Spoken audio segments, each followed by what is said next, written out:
Hey, I'm Zach. I'm a student physical therapist at Regis University. I'm here with Tom. We're just going to look at some thoracic mobility evaluation techniques here. So, Tom, what I'd like you to do is you're going to cross those arms across your chest, opposite hand and opposite shoulder. And the first one we're going to do is lateral flexion. So we're side bending as far as we can to one side here. Does that feel okay? Yeah. Great. I'm just going to apply a little bit of overpressure here. Does it still feel all right? It's okay. Good. And then we're going to side bend to the opposite side here. So left side over. Good. How's that feel? It's all right. Okay. A little bit of overpressure. Let me know if any symptoms change. Good. Okay. We're going to look at rotation next. So what I want you to do is just rotate as far as you can to the right, keeping that lower body nice and stable. Does that still feel all right? Yeah. Okay, I'm going to apply a little bit of overpressure here. Still feel okay? Good. Let's go ahead and rotate to the opposite side. Still doing all right? Yeah. Okay. Any change here? Okay, great. So just so it's a little bit easier for the camera to see, I'll have you rotate and face towards me. We're going to look at flexion and extension. So first, bending forward, those arms will be crossed, and you're going to bend forward at that upper back as far as you can. How's that feel? That's okay. Okay. Just going to apply a little bit of overpressure here. Does that feel all right? Okay. Next one we're going to do is we're going to cross those arms so that those elbows are nice and stacked on top of one another. And then what I'd like you to do is go ahead and lift those elbows up towards the sky. Does that feel okay? Yeah. Great. Apply a little bit of overpressure here. Let me know how that feels. It's all right. Okay. Great. All right. So now we're going to look at motion of the first rib just during inspiration and expiration. So I'm going to come from behind Tom. I'm going to go ahead and go and palpate for first rib here. And then Tom, I just want you to take some nice big deep breaths here for me. Excellent. Just assessing whether or not we have symmetrical elevation and depression of those first ribs on both sides. Looks great, Tom. So now we're going to look at movement of the thoracic cage with inspiration and expiration. We're going to start off looking at the pump handle. So I'm trying to see if his chest is appropriately elevating and depressing in that sagittal plane while he's breathing. So I'm going to go ahead and first start. Find that sternal notch, come down, find rib 2. Feel okay right here? So while I'm on rib 2, I'm going to have him take a nice big inhale and exhale. Looking to see, go ahead again, nice big inhales and exhales. We got symmetrical elevation and depression on both sides, looks good. Move ahead down to rib 3. Excellent. Keep going here. And last one. Excellent.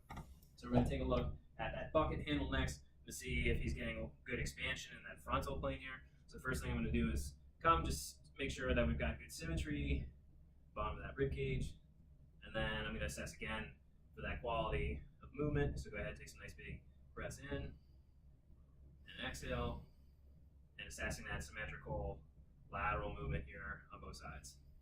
Looks great. Okay. Lastly, we're going to look at spring test for his first rib. So the first thing I want to do is come in and make sure I can palpate that first rib right there.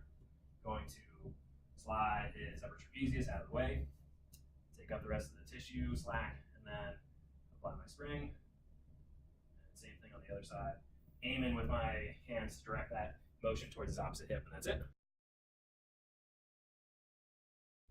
All right, so now we're going to look at the thoracic mobility of the vertebra as well as the ribs. We're going to do the rib angle spring test and the passive spring testing of the thoracic spine. So first thing I want to do here is I'm going to go ahead and find rib 12. I want to be set up here about a thumb's width away, nice straight arms. And work my way up.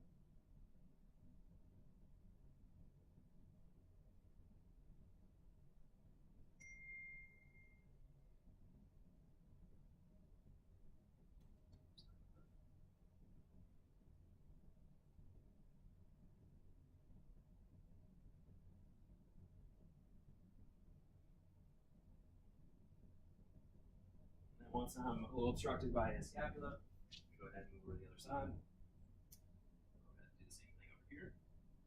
Down for 12.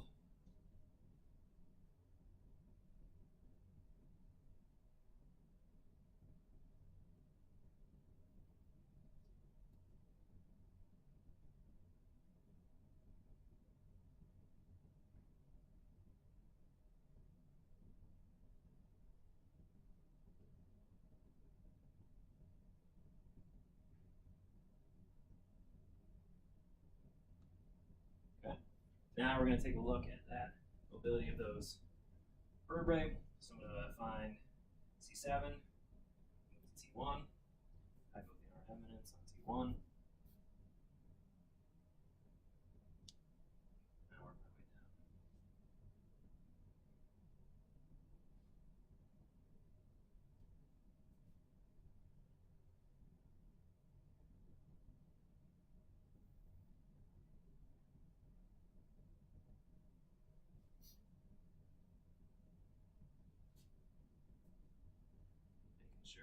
my angle slightly due to the change in the facet orientation of the thoracic spine.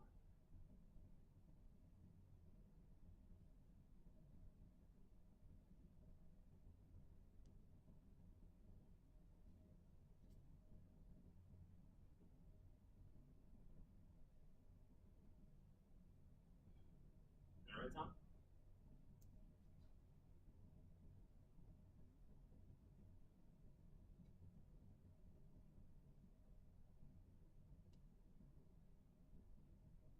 All right, all set.